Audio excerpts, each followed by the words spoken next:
તો ડાંગ જિલ્લો એ વનસ્પતિ સૃષ્ટિ તેમજ પ્રાણી સૃષ્ટિનો સંગમ ધરાવતો એક પ્રદેશ છે। અહીં ઓછી જમીનમાં વધુ ઉપજ મેળવી શકવાની એક પદ્ધતિ જેને સૂર્યમંડળ આધારિત ખેતી પણ કહેવાય છે, જે ડાંગ જિલ્લાના લોકો માટે એક આશીર્વાદરૂપ સમાન છે।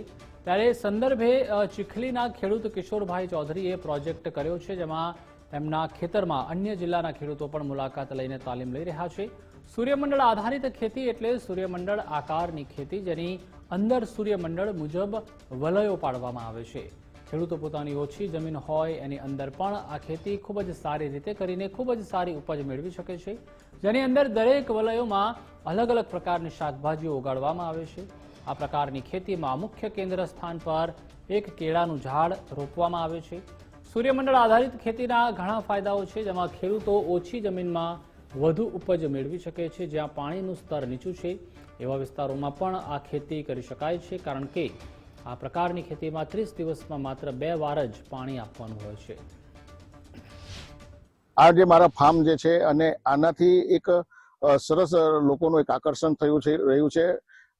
વિવિધ જુદી જુદી જગ્યાથી અહીંયા એક્સપોઝર વિઝિટ માટે પણ લોકો અત્યારે આવી રહ્યા છે અને ડાંગ માટે કદાચ આ એક નવી પહેલ આગા ખાનના માધ્યમથી થયેલી છે અને એનો લાભો પણ મને મળ્યો છે અને અહીંયા કર્યો છે। એટલે આ પાક એની સાથે મારા ફાર્મ ઉપર અન્ય કારેલાની ખેતી, ફ્રૂટ્સની ખેતી અને અન્ય મલ્ટીક્રોપિંગ જે પાકોના મોડેલો જે એટીએમ તરીકે ઓળખાય છે એવા એટીએમ ના પાકો પણ અમે અહીંયા લેવામાં આવેલા છે। આજે અમે અહીંયા કિશોરભાઈના મોડલ ફાર્મ પર ઉભા છે।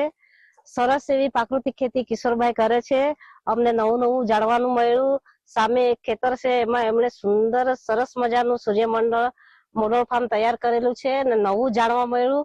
અમે પણ આ મંડળ સૂર્યમંડળ અમારા ખેતરોમાં જઈને બહેનોને એક મોટું પ્રાકૃતિક કૃષિ મંડળ છે, એમાં બહેનોને જઈને અમે શીખવશું અને આ બનાવવા માટે બહેનોને પ્રેરિત કરીશું। અને અહીંયા કિશોરભાઈના મંડપમાં ખૂબ સરસ કારેલા છે।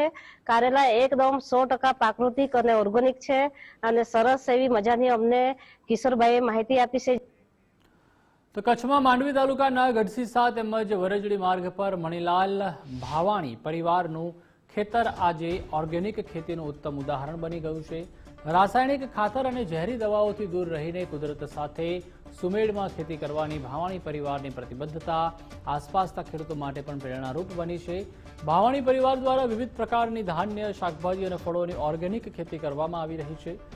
તેમાં ઘઉં, ધાણા, મેથી, અરસી, લસણ, ડુંગળી, હળદર ઉપરાંત ગાજર, મૂળા, મરચાં, રીંગણા, તુવેર, વાલ, દૂધી, ગીસોડી, કાંકડી અને ટામેટા જેવા શાકભાજીનો સમાવેશ થાય છે। તો સાથે સાથે પપૈયા, ડ્રેગન ફ્રૂટ, નારિયેળ, ચીકુ, કેળા, બીજોરા, સીતાફળ, જામફળ, મેંગો તેમજ ખાસ કરીને કેસર કેરીનું પણ સફળ ઉત્પાદન કરવામાં આવી રહ્યું છે। ઓર્ગેનિક પદ્ધતિથી તૈયાર થતી આ ઉપજ સ્વાસ્થ્ય માટે લાભદાયક હોવા સાથે જમીનની શક્તિ જાળવી રાખવામાં પણ મદદરૂપ બને છે। ભાવાણી પરિવારનું માનવું છે કે ઓર્ગેનિક ખેતીથી માત્ર આવકમાં વધારો થતો નથી, પરંતુ ગ્રાહકોને શુદ્ધ અને પૌષ્ટિક ખોરાક પણ મળે છે। ધરા પ્રાકૃતિક ફાર્મ કરીને મારું ફાર્મ છે અને હું છેલ્લા 15-20 વર્ષ થયા કે પ્રાકૃતિક ખેતી કરું છું। ગાય આધારિત ખેતી કરું છું। મારી પાસે 3 ગાયો છે અને ગાય આધારિત ખેતી કરું છું અને એ તમામ વસ્તુ જે અત્યારે મારી પાસે ઓછામાં ઓછી 35 વેરાયટી 35 આઈટમ અત્યારે મારી વાડીની અંદર વાવેતર કરેલું છે, જેમાંથી મૂલ્યવૃદ્ધિ કરીને અને ડાયરેક્ટ હું ગ્રાહકને આપું છું માલ। હું કોઈ બજારવાળાને કે વચેટિયા માણસોને કઈ માલ આપતો નથી અને હું મારી જાતે જ મારું પોતાનું પ્રોસેસ કરી અને વેચાણ કરું છું। મારે એક જ વસ્તુ કેવી છે કે જે અત્યારે આપણે નોકરીઓ કરીએ છીએ, બધા નોકરી પાછળ દોડીએ છીએ, એના કરતા આપણે જે પ્રાકૃતિક ખેતીમાં કેવું છે કે અત્યારે ઘણી બધી કુદરતી આફતો પણ આવે છે।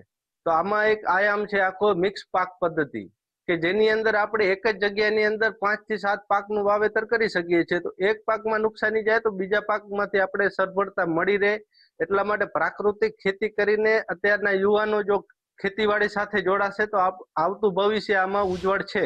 15 વર્ષથી અમે પ્રાકૃતિક ખેતી કરીએ છીએ। એમનું ગણતર અને મારા હસબન્ડ જે જોબ કરી અને એમને એમ વિચાર્યું કે 8 કલાક હું કોઈકના હાથ નીચે કામ કરીશ એના કરતા ખુદની વાડીમાં જો 8 કલાક પ્રોપર હું ધ્યાન આપીશ તો કદાચ સારું વળતર મળી શકશે। એટલે એમને ખેતીમાં એ જોડાયા। એમની સાથે સમજી લો ઘર સંભાળતા વાડીનું સાથે થઈ શકે. અને મસાલાઓ બનાવવા હોય તો સમજી લો આપણે રસોઈને બનાવતા હોઈએ એટલે થોડું થોડું નોલેજ તો ઈ હોય જ. એમ એ રીતના અમે સાથે મળીને પ્રાકૃતિક ખેતી કરીએ.